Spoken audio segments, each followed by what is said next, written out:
Opening Photoshop for the first time can be a little bit scary. The first time I did, I had no idea what I was seeing, and that's probably gonna happen to you.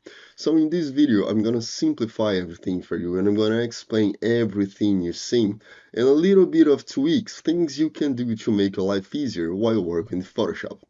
So the first thing you're gonna see is that screen right now, and it's the recent screen. That means if you open a new file and you created a new file, you saved it, you close Photoshop and you open it again, all your recent files gonna appear right here. Since this is a brand new installation of Photoshop, there is nothing appearing on my recent screen, so that's what you're gonna see for the first time, okay? So on your left side here, we have the new file button and the open button. We're going to start with a new file and then we're going to see what the open shows us. So I want you to click on the new file, or maybe you can just watch this video and do it later. But if you open the new file, that's what you're going to see now. The new document window. What you're going to find here are the most common type of documents you can probably use. So we have here the saved, which right now has nothing. We have the photo, that's what you're going to use especially for photographs. We have the print style, that's going to be the type of papers you might be using to print. So we have the A4, which is the most common one. We have letter, A6, A5, and it has all the specifications you already need to print a file. You might realize that it says something here in inches, so 8 by 11 inches at 300 ppi. We're gonna see it in a while, so don't worry. But I want you to notice that because in the next screens, the next windows here, we're gonna see it a little bit different. So if you click in any of these, it's gonna open a file exactly with the parameters you need to print something. Art and illustration. Art and illustration is something you're gonna use when you're drawing on your screen. So if you have a tablet and you like drawing, you can use that, like the Wacom or the XP Pen. You can use that to draw in Photoshop, and these are the most common sizes you're gonna see. After that, we have the web, which are things you're gonna develop for websites and things like that. And you're gonna come here with the most common dimensions you can possibly use. So now you notice it's different. So web most common is 1366 by 768 pixels at 72 ppi, not like print anymore at 300 ppi, okay? There is a difference about that. We're just gonna talk about it in a while. We have that for mobile, so if you're designing something for iPhone or Android, you already have it here. And film and video, so if you create something to display on a TV, big screens, small screens, or anything like that, you already have the presets here for you. So on your right side here in this panel, you can choose the name of your new preset, okay? You can save that, that's gonna show up here in the saved, we're gonna do that.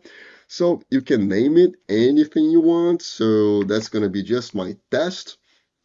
And usually I would write all the specifications like the size and the PPI, but you don't actually need to do that.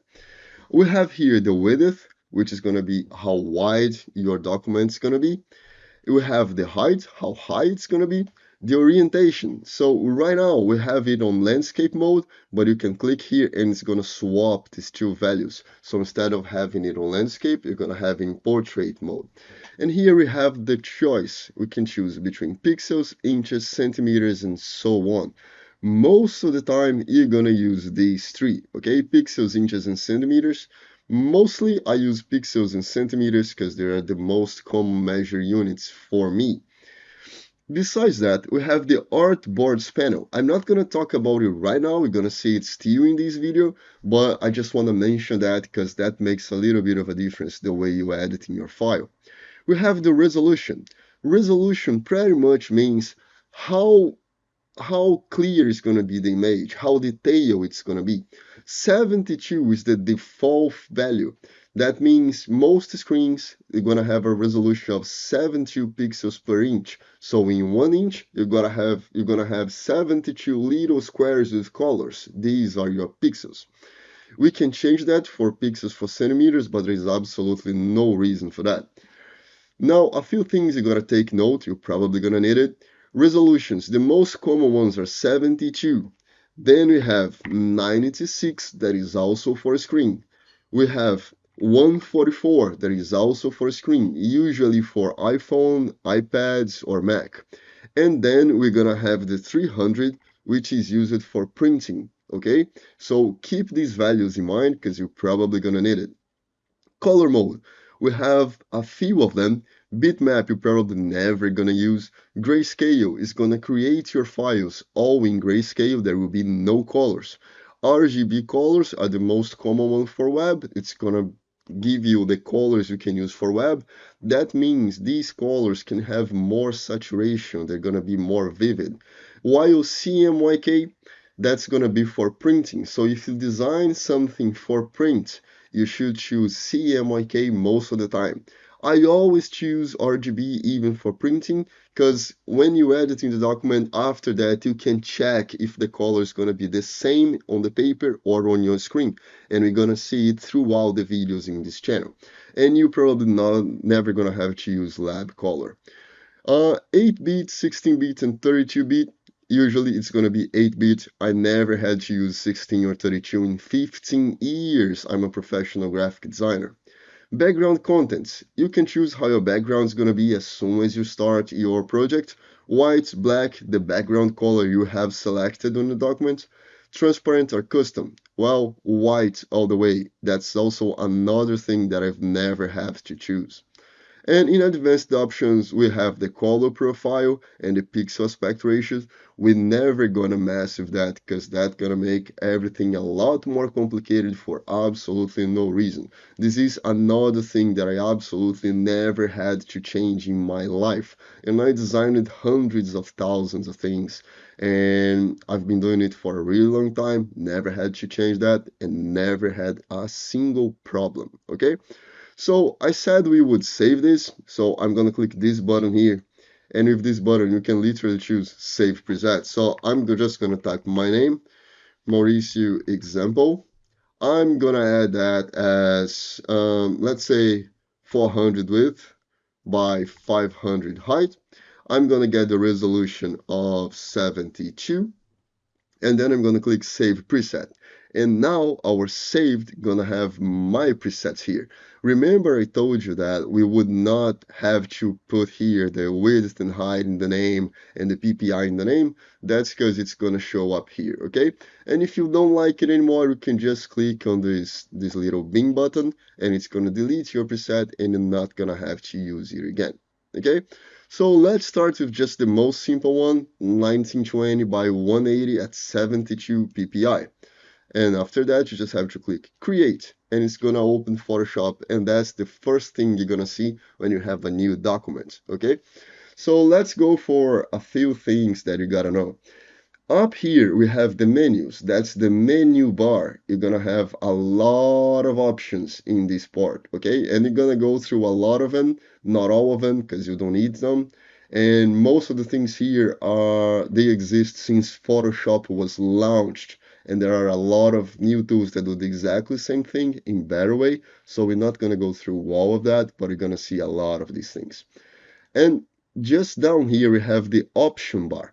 The option bar is going to change depending on the tool you're selecting. So now I have the move tool selected. If I select the square marquee tool, you're going to see the option bar is just different. You see? That is, the option bar is going to change according to the tool you're using. And if you're using the tool, you might have to change something here to get better results. On your left side, as I mentioned, we have the toolbar, where you're gonna have all the tools you need, a little things about colors, a little bit about selection, and you're gonna see that through the videos in the channel. This big screen here, where you can see that it has the scroll bar, that's called the document window. That's where your document's gonna be. The white part you see is called the canvas. So that's where your design is going to be. So if I put something on my screen, let's say this red rectangle, you can see it on my canvas. But if I drag it a little bit off the canvas, you're not going to see it anymore. It's going to be hidden in the document window. And when you save your file, only the things inside the white part is going to be the things you're going to see, or you're going to print, or you're going to export, okay? Up here we have the ruler. So if you have the ruler, that means you can click and drag it, and you can place lines on your screen, and you can align things to these lines, and it's gonna make your life a lot easier a lot of times, okay? And if you want to remove those lines, you just have to click and drag it back to the ruler, and then it's gonna disappear. It's simple like that. Up here we have the tabs. So if you have multiple documents, let's create a new one. So I can go in File, New, and I create any other new document. Let's start with an A4 now, create. Now you can see that I can click in those tabs and change my documents, okay? So I can work in multiple documents at the same time, and you will do that a lot, believe me. On your right side, you have your panels. So you're gonna have them grouped over here, and they're gonna be grouped by very specific things. So colors, gonna have all the options about colors. Down here, we have the properties. So if you have something selected here, you're gonna see different properties depending on what you're selecting. So if I have my text over here and I type something, you're gonna see that the properties there, they just changed. Okay, now I have the properties for my type to or my type layer. Okay, and also we change it here on the option bar. Below that, we have the most important window you ever use in Photoshop. That's the layers. Layers are the foundation of Photoshop, and it has a lot of options. Okay. On the left side here, we have a small bar that's also about some panels. We have the history. And if you have the history, you can just click on things and it's gonna keep going back depending on what you did. And it's gonna register pretty much everything you did. And you can always go back and forth all the time. Just notice something. I have my new type layer here. It's just a text. If I go back here and let's say when I created my rectangle, so before I had the new document, I have my rectangle. And now notice that I have a lot of options here. You can always click and drag to make it bigger or smaller. So I have a lot of options here. But if I take my text tool and click again and start typing something and confirm that, it's going to delete everything that came after the creation of the thing you selected. Okay? So be careful with that. And talking about undoing and redoing things, if I have my move tool selected and I select, for instance, my rectangle here, I can click and drag it so you can see that it starts moving there. Let's say I move my text and then I move the rectangle again. I can just press Ctrl Z on my keyboard, and as soon as I keep pressing Ctrl Z, it's gonna undo the last thing I did. And if I press Ctrl Shift Z, it's gonna redo the things. And as you can see in the history window, in the history panel, it's gonna keep moving and changing accordingly. So you can see what was the last and the first thing you did. Usually you're not gonna use this history channel, but it's something that is really nice to know. One thing I always change when I'm using Photoshop is the organization of my windows, okay? For one simple reason, I change that because I don't like having my canvas on the left side, my document windows on the left side, and the panels on the right side. The reason is, if you work in Photoshop for 6, 7, 8, 10, 16 hours a day, which might happen to me, eventually you have your head centered to the middle of the screen. But if the document window is on the left, your neck's gonna be tilted to the left just a little bit. Sounds like something that is not important, but if you're there for 10 hours, you're gonna start to feel your neck getting a little bit stiff. So we're gonna fix that, okay? One thing I always do is I grab this panel, the color panels, and I click here on the dark gray part and I drag it to the other side just beside my toolbar. As soon as it gets blue, you can release it and you're gonna have your colors here on the left side, okay? Another thing I love having on my screen is the text panels. So you can come here at Window, and then you have down here character or down here paragraph. You can only choose one, and once you select one of them, the other one's gonna pop up together. So you have here character and paragraph, okay? What I'm gonna do is I'm gonna grab the character and I'm gonna drag it all the way down here and I'm gonna release it. So I have my character panel here, and I'm gonna do the same thing with the paragraph panel and I'm gonna put it just below the character panel. And that's gonna make everything a lot more organized. Because these are the things you're gonna use the most. Color, text, and layers. So it's really useful to have everything on screen for you in a very simple, nice way. You can also save your workspace so you won't have to do it again. So if you come here at Window, Workspace, you can see I have Marts Pro. That's how I call this organization. That's how I use it. But right now I have the Essentials. You see Essentials default. You have a few other options. You can click on it and you can see the difference between them. So again, Window, workspace, let's say motion. So it's gonna change depending on what you're doing in Photoshop.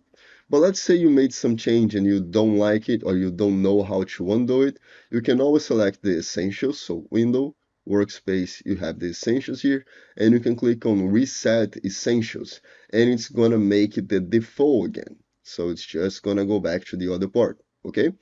And if you move that and you like the way you just did it, and you put your panels there, you can go to Window, Workspace, and then you can click in the New Workspace button and save it any way you want. So let's say, example, I'll keep my keyboard shortcuts, menus, and toolbar and click Save. And now I can change it any way I want. Even if I reset Essentials, now I have Essentials selected again, Workspace, Essentials, see it's selected again, and I reset Essentials. I can come back to Window, Workspace, and then I can choose the example, and it's gonna be there for me. It's a lot easier this way. Okay, so that's something you probably should do because that's gonna make your life a lot easier. You know, there are a few other things that you should know because you're probably gonna need it, and it's inside the edit menu. So you come over here to have the edit, click here, and you're gonna go all the way down there to preferences, and then you click in general. So these are going to be the general preferences for your Photoshop, okay? And you're going to probably have to use it. So the first thing you're going to do is come here to interface, and you can see that you can change the colors of Photoshop. I have no idea why someone would choose white because it's terrible, but you can always choose this option. That's the one I always have. I like the darkest version because it just feels better, okay? And also, it's not gonna get your eyes tired of looking to a very bright screen all the time. Besides that, we can come down here. I'm not gonna go through everything on these preferences because there is a lot of things you just don't want to mess with. Okay, so let it be. We're gonna go to performance. So in performance, you can choose how much memory Photoshop's gonna use. So by default, it comes by 70%. If for some reason you don't have enough memory and your Photoshop's kind of lagging a little bit, you can drag it up or down, and it's gonna use more or less of the memory of your PC or laptop, and then it's gonna be smoother. Or if you have multiple softwares open, you might be able to change that so they won't lag. On the right side here, we have the graphics processor settings. Sometimes that thing is gonna be disabled, so you want to have these enabled all the time because Photoshop's gonna run a lot smoother this way. Okay, so make sure this is always showing for you. After that, we have here the scratch disk. Sometimes it's going to show here free space. If you don't have enough space and you're saving something, Photoshop has a thing called temporary files. So it's going to take a lot of space on your disk. And if you don't have enough space, it's just not going to be able to save anything, export anything, having more layers, or do a lot of stuff. So if you have another hard drive or another SSD or something, you can always set the things here and you're gonna have more space and it's never gonna crash on you, okay? So we can come here to type, and there is an option here that's called use S key to commit text. I want you to disable that because that's terrible. If you type something on the screen and then I don't like it, you usually would press ask and then it's gonna cancel it and it's gonna remove the text. But if you leave these things selected, you're gonna press ESC and it's gonna just place the layer there like you wanted to have that text. So definitely you don't want that thing enabled at all. And talking about the preferences, this is all you have to use right now. There is nothing else you probably want to change. Believe me, in 15 years, never had to change anything besides that, okay? And there is another few things that you're probably gonna love it. That is the shortcuts. And there are a few shortcuts that are extremely useful. And I'm gonna teach you how to set the shortcuts the same way I do, and it's gonna make your life easier. So you come here in Edit again, and down there we have keyboard shortcuts. If you click this button, it's gonna show all the menus, okay? And every menu has a lot of options. And we're gonna make a few changes in the shortcuts. We're gonna create a new shortcuts to make our life a little bit easier. Again, because as you might notice, I said making your life easier a lot of times because I'm a very lazy person, and you probably should be one as well. So the first one you're gonna do is you're gonna come here down to the layer, okay? Click on layer here. So go all the way down, and eventually you're gonna find smart objects. So keep going down, smart filter, no, no, not yet. And then a little bit down, smart objects. So that option, convert to smart object. You're not gonna have a shortcut here. I want you to set it up to Control Shift Q, okay? Because you're gonna use that a lot. So Control Shift Q, you just have to click here. I can delete it, fair enough. And if I click here, just hold Control Shift and press Q, and it's gonna have your new shortcut there. And you can just click Accept, and it's gonna be saved, okay? The next shortcut, you're probably gonna need it a lot. So I'm gonna go all the way up here and I'm gonna collapse that. And you're gonna go to select. In select, we have a few ones that you wanna change.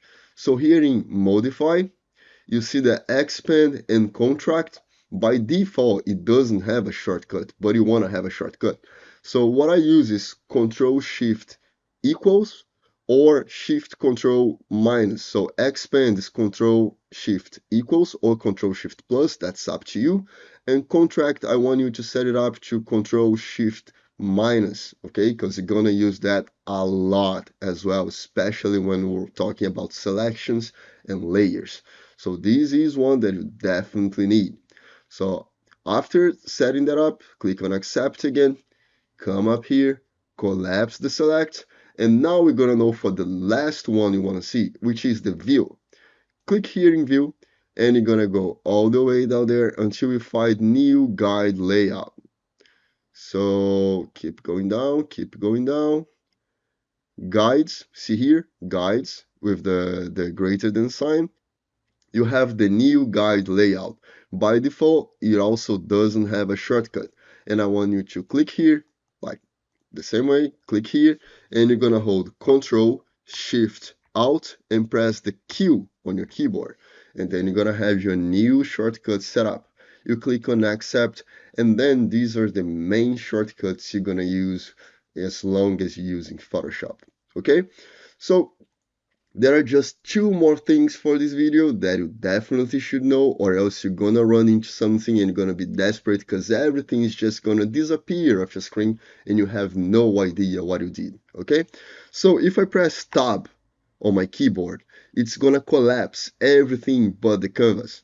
So pressing Tab again is gonna show all my windows, so the windows on the right side, the windows on the left side, and the toolbar.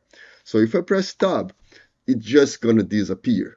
And if you press tab again, it's gonna appear again, so you don't have to panic. And the other one that does it a lot is the letter F on your keyboard. So if you press the letter F, it's gonna go into full screen mode. You're not seeing everything because I have an ultra wide monitor. So it's gonna go to full screen mode and Photoshop's gonna take full screen. And if you press F again, it's gonna have a black screen. So it's gonna be really full screen. It's not gonna show the menus, not gonna show toolbars, nothing, okay?